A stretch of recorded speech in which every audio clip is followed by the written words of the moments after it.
Thank you. Hope you're well yourself. Yeah, very good. We've not had a chance, obviously, to hear from you this week after what's been a pretty crazy week in football. What have you made of what you've seen, what you've read, given the fact that you're a manager of a club right now who are trying to break into that top four for obvious reasons? I've been really disappointed with the clubs who got involved in it. But I think if anything else, I'd say the people have stood out. It's the people's game. It's not for billionaires. It's not for MD. It's for everybody. And the people have certainly shown exactly what it means to their clubs. I actually have to say, I think the supporters of the football clubs have been a credit because of the way they've gone about it. Obviously, we don't want big bad demonstrations, but I think that they've been the ones who've sort of been stood up and said, no, we're not having this. And it does show the power of the people, and it's been a great thing that football hasn't changed as dramatically as many people would have liked it to, or some people would have liked it to. Do you think that the 14, so to speak, that the 14 clubs will be able to trust the six, the big six, if you like, moving forward after what we've seen these last few days? I think we have to. I think it's the individuals who are involved in it. I think would be the people who we need to probably identify first and foremost.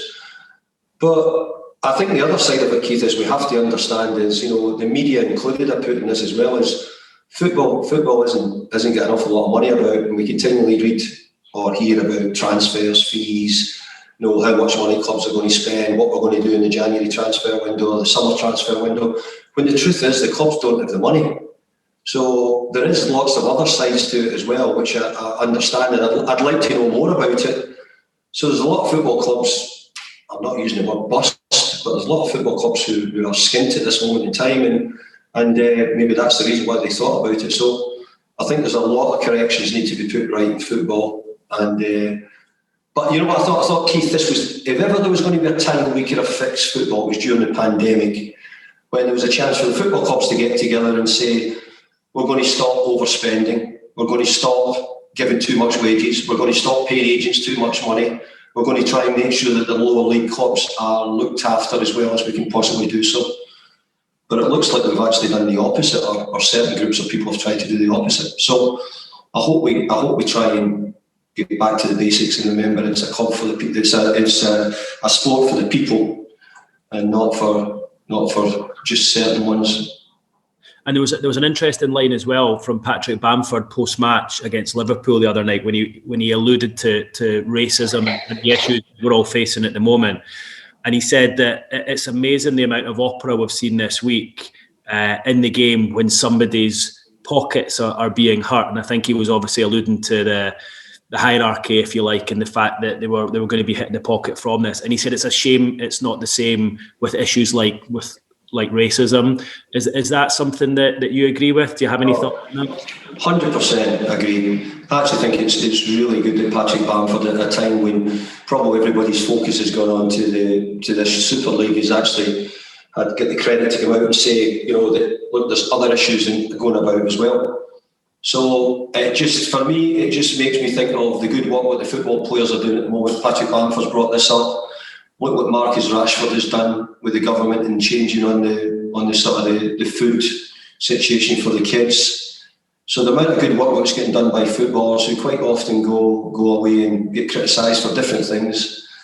But I've got to say, more importantly, I think football fans in this occasion, what we're talking about, have done a great job in turning governments and football clubs around.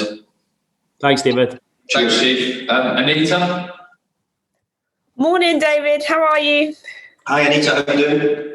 Yeah, all good, thank you. Always a lovely smile, Anita. Oh, thank you. Instead of those grey men, I keep looking at this screen all the time, Anita.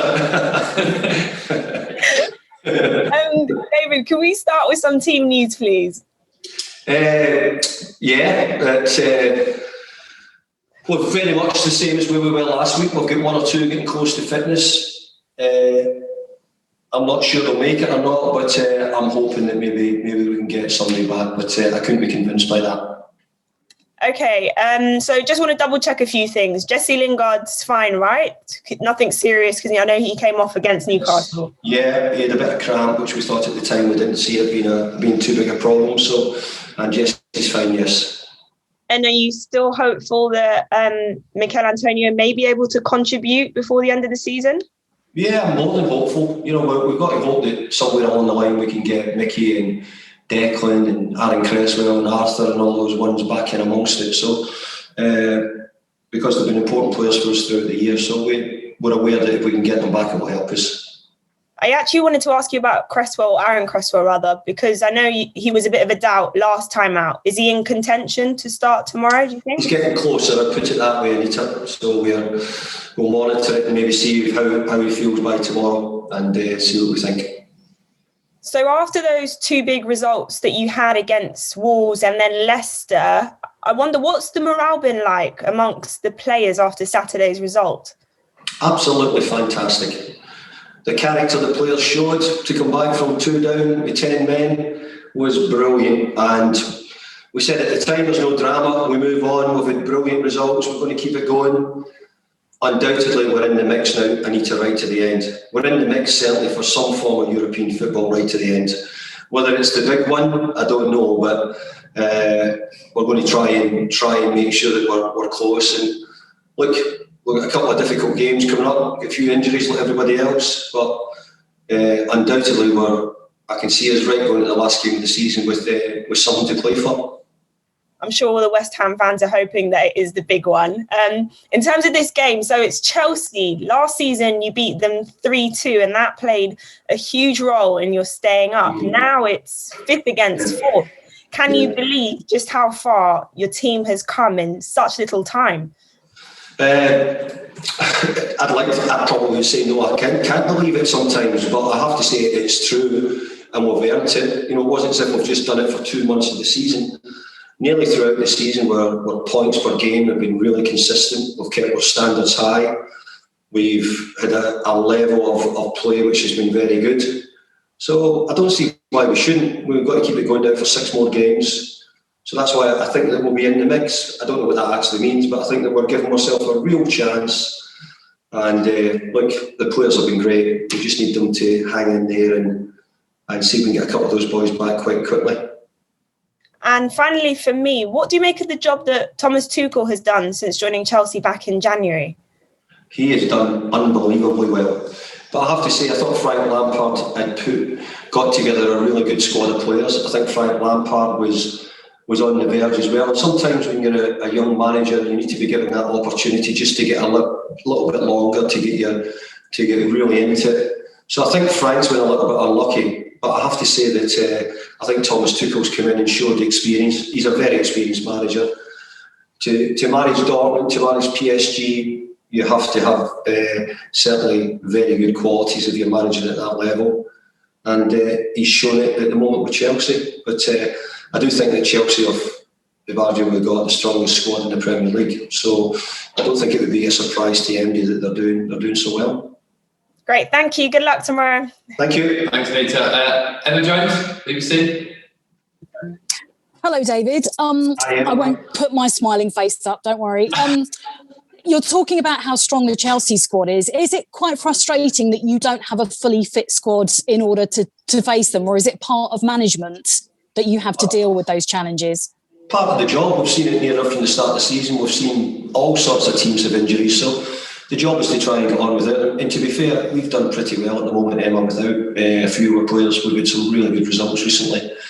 And we'll keep that going. And, injuries are part and parcel of all football clubs. And I always look at it another way. I always think that the players coming in, they've got the big chance to show what they can do. They've got the opportunity to stand up. So hopefully that's the case. You've been very entertaining to watch recently. Guaranteed goals in a West Ham game. Would you like a few straightforward 1-0 wins, maybe? Yes, but last year when we beat Chelsea 3-2, Yarmolenko scored the goal, and it probably was the win which sort of, I wouldn't say secured our position, but gave us a real platform to make sure we were a Premier League team. I'll take that all day long now, Emma, if you give me that again. We've had a few 3-2s recently. Most of them have gone in our favour. Unfortunately, one went against us last week. But no, we're happy. We think we've got people who can score goals. Ideally, as a coach, I'd like to make sure that we're not conceding, because for most of the season we've been very strong in that department. Just recently we've been a little bit lax. And I don't know if you've seen Jesse Lingard's comments over the last few days. He's been very honest about how lockdown affected him and his mental health. I wondered if, as a manager, that's something extra that you've had to deal with over the last few months, on top of looking after your players' physical health, their mental health during what's been a really challenging time for everybody. Yeah, I agree, Emma. I think that it's good that Jesse spoke up, but I think that really through the time we've just come through, I think everybody's had many similar issues, and we're really fortunate as football players is that we can get in, we do go to work, we get a chance to run about with our pals and play a game of football and train. So we're fortunate in that way, where there's many others who haven't had that situation. But I think it is important that people do speak up, because life's been difficult for most people in the last 18 months or so. But let's hope that everything's getting better, and it's certainly getting better for Jesse. His performances, his football, he's great fun around the training ground. And sometimes, he's a big kid. Yeah, sometimes we like that. Sometimes it's good being big kids for us all. Lovely. Thank you, David. Good luck. Thanks, Emma. Gökhan, do you want to unmute and start? Hi, Coach. Hi, how you doing? Fine, I'm Gökhan Aptik from Esport Turkey. Good to see you. Thank you. Coach, football is better with beautiful stories. Let's go back to 2005. You were coaching Everton and you signed Mikel Arteta on loan in January transfer window. With his contributions, Everton finished the Premier League in the top 4. This season, you signed Jesse Lingard in the same way. He's the star of the team now. Maybe you will qualify for the Champions League. If you were to give one common title to both stories, what would it be? And what is the secret behind it?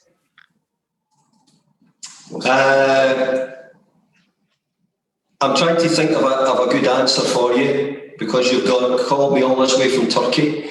So I'm trying to think what I can come up with. But I have to say, Mikel Arteta was sensational.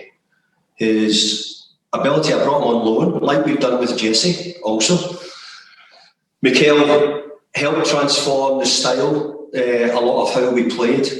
And I have to say, Jesse has done so much the same. He's helped us. I think we've given ourselves probably more goals, more attacks. I heard somebody on the call saying that we've become big entertainers now, which I'm glad to hear. I always wanted to be entertaining. So we'll enjoy it.